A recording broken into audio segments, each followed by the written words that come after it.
동아리가 고민되셔서 이 영상을 클릭하셨겠죠. 혹은 이미 동아리를 선택했지만 이게 내가 잘한 선택인지 명확하게 정리가 안 돼서 클릭하신 분들도 있을 겁니다. 새 학년이 될 때마다 동아리 선택은 학생 여러분을 매번 괴롭히는 주제입니다.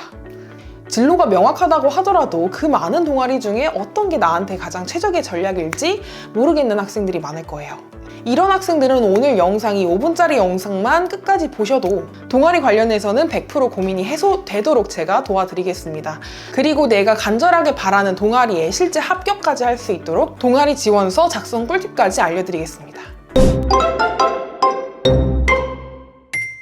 짧게만 제 소개를 드리면 저는 대치동 소재 입시연구소 축체합 에듀를 운영하고 있는 대표 정설쌤입니다. 지금까지 이렇게 학생들을 배출해 왔고요. 첫 번째, 동아리 선택 무조건 진로 연계를 해야만 할까요? 동아리 선택에 있어서 가장 첫 번째 기준은 희망 진로와 관련된 동아리에 가입하는 것이 맞습니다. 왜냐하면 과목별 교과 세특은 교과마다 진로와 연결하는 것이 한계가 있기 때문에 진로와 연계한 동아리에 가입해서 활동을 하는 것은 학생의 진로 역량을 보여줄 수 있는 좋은 기회가 될 수 있습니다. 하지만 아직 진로가 미정인 학생들이라면 나중에 진로가 정해져도 자연스럽게 연결할 수 있는 동아리를 택하시면 됩니다. 토론이나 글쓰기, 역사부, 신문부, 철학 동아리 같은 경우에는 인문 계열부터 자연 계열까지 각 계열을 두루두루 아우르는 그런 주제들을 다룰 수 있는 동아리니까 진로가 미정인 학생들에게 적합하겠죠. 그리고 나서 다음 학년에 진로가 확정된다면 다음 학년에는 진로 관련된 동아리에 들어가서 활동하시면 되는 겁니다.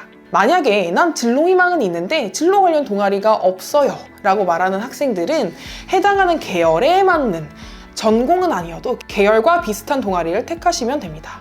의대를 꿈꾸는데 의학 동아리가 없다면 수학이나 과학 동아리를 들으시면 되는 거죠. 아니면 전공과 계열 그 어느 것과도 연결이 없다고 하더라도 학업 역량을 보여줄 수 있는 동아리를 택하시는 것도 좋은 전략입니다. 예를 들어서 수학과를 희망하는 학생들만 수학 동아리에 드는 것은 아니거든요.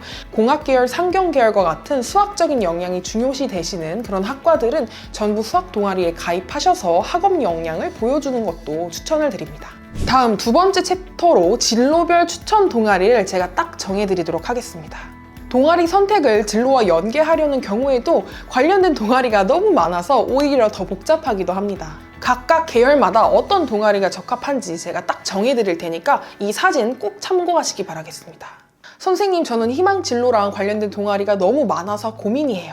이렇게 말씀하시는 학생들은 동아리 모집 기간 중에서 각각 동아리마다 우리는 앞으로 이런 활동을 할 거예요 라는 그 모집 공고문을 꼭 자세히 읽어보세요. 이게 왜 중요하냐면 예를 들어 같은 과학 동아리라고 하더라도 동아리마다 주요하게 다루는 활동이 다 다릅니다. 예를 들어 과학 독서나 토론을 중심으로 하는 과학 동아리도 있고 실험을 중심으로 하는 학업 역량이 강조되는 동아리도 있을 것입니다. 또 한 가지 팁을 드리자면 올해 새롭게 생기는 신규 동아리보다는 학교에서 꽤 오랜 기간 동안 유지되어 있는 전통 있는 동아리를 추천드립니다.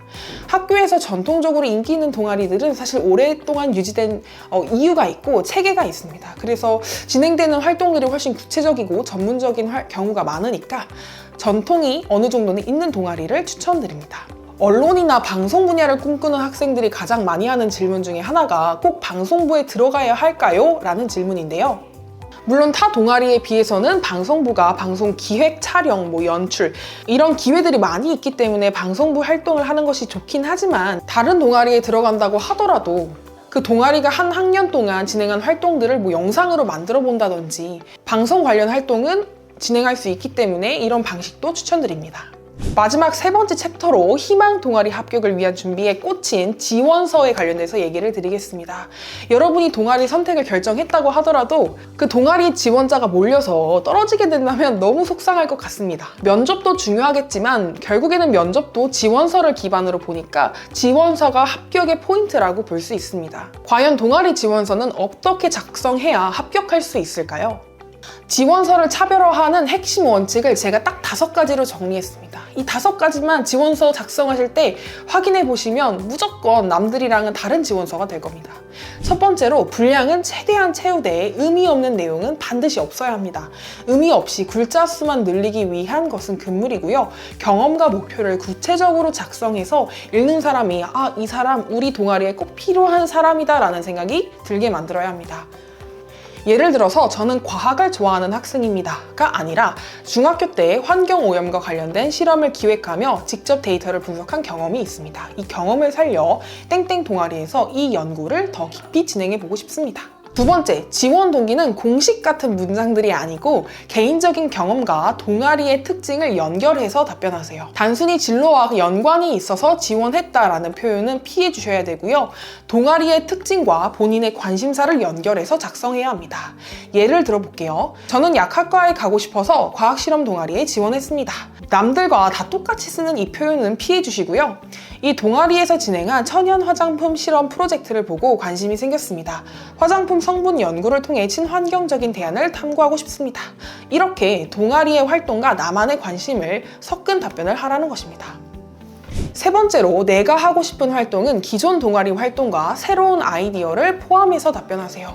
단순히 열심히 하겠습니다가 아니라 기존 활동을 조사하고 구체적인 기획을 적어주셔야 합니다. 예를 들어 과학실험 동아리에 들어가서 실험을 많이 해보고 싶습니다가 아니라 최근 이슈가 되고 있는 친환경 플라스틱 소재 개발 탐구를 해보고 싶습니다. 관련된 실험을 진행하고 기존 플라스틱과의 차이를 비교하는 프로젝트를 기획, 실현해보고 싶습니다. 이렇게 적는 게 훨씬 좋겠죠. 네 번째로 자기소개는 스토리텔링 기법을 반드시 활용하세요. 단순한 나열이 아니라 관심, 경험, 성장 과정을 자연스럽게 연결해서 적는 겁니다. 예를 들어서 저는 토론을 좋아하고 발표 경험이 많은 학생입니다가 아니고요.